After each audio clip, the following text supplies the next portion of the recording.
Everyone, quick. I need to find a Mario Kart game that came after Mario Kart 64 and that I grew up playing. Found it. Mario Kart Double Dash, the one on the GameCube. Double Dash is easily my favorite Mario Kart and a favorite among the community, but not among most critics. Double Dash was hated by most critics for a while because comparing it to Mario Kart 64, it didn't bring much new content, seeing that there was a 7-year time span between the two games.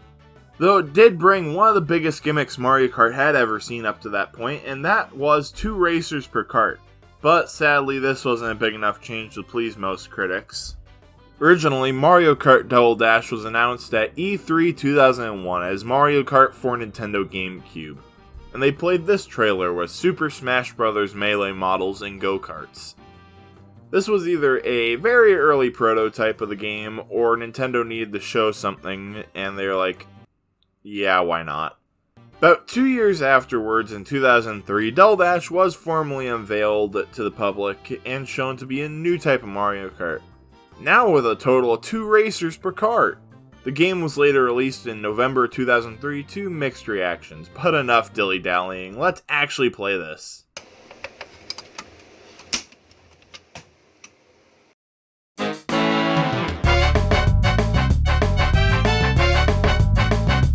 This intro is amazing. Just gets you so pumped up for the gallons of fun you're about to have.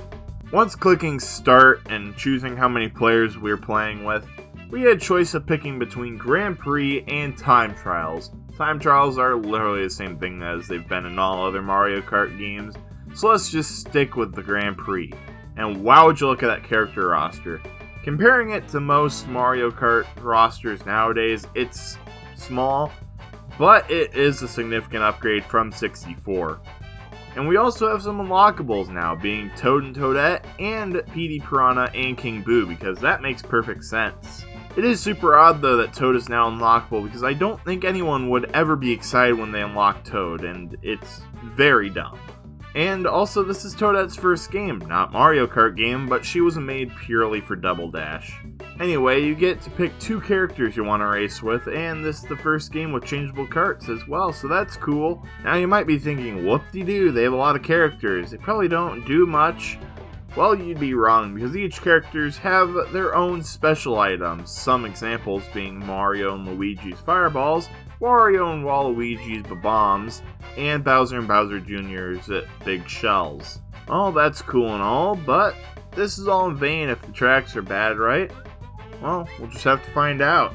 Luigi's Circuit is a unique yet standard first track. There's this part where you can see racers going the opposite direction and these boost pad things are here, but beyond this, it has the same vibe as a lot of other starting courses.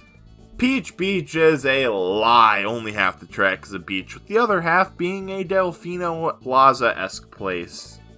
Also, the duck things on the beach are a pain. Baby Park is a chaotic 7-lap mess, though it is super fun. Dry Desert is your standard desert map with a Sarlacc pit. I wouldn't actually recommend this map in Double Dash, I'd much rather be playing the remake of it in Mario Kart 8. Mushroom Bridge is a cool little map that you get to weave through traffic on.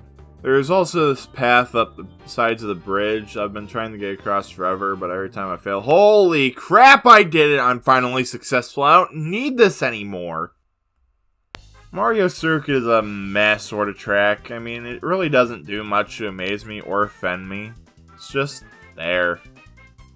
Now we're on to the big map. Daisy Cruiser is the map from Double Dash.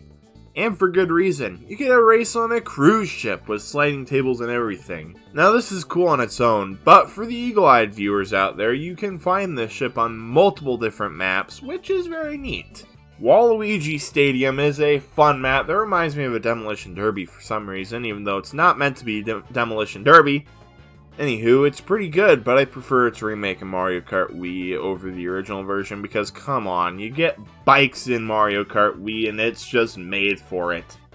Now we're on to the most hated track of Double Dash, being Sherbet Land.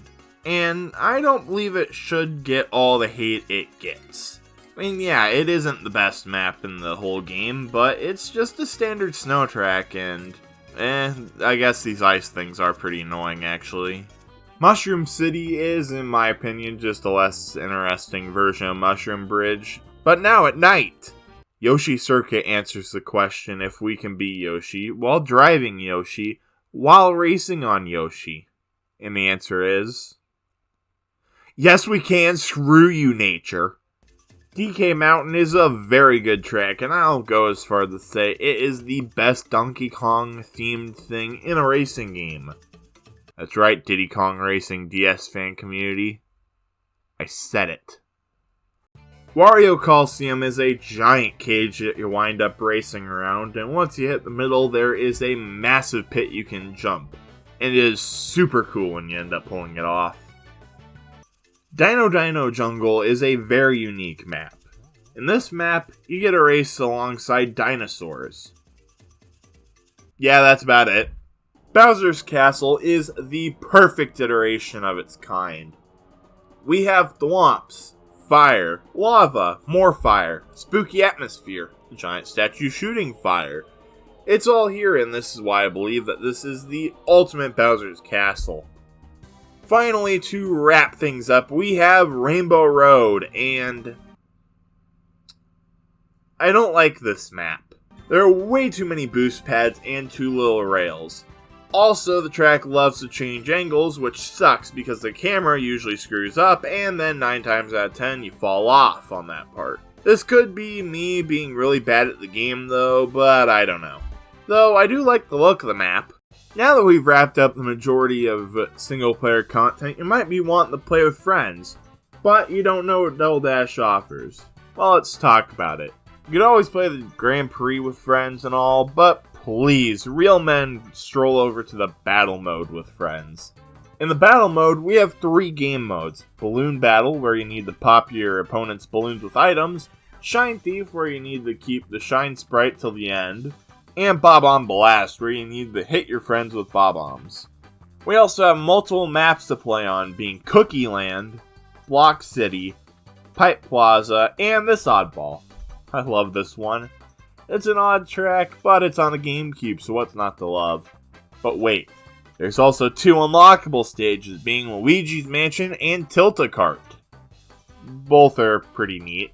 Now to wrap everything up, let's talk about Double Dash's most unique feature. Not many have experienced this feature, and neither have I, but Double Dash offers LAN play with up to 16 other players. To experience this, all you need to do is hook up a bunch of GameCubes using the broadband adapter, and boom, 16 players.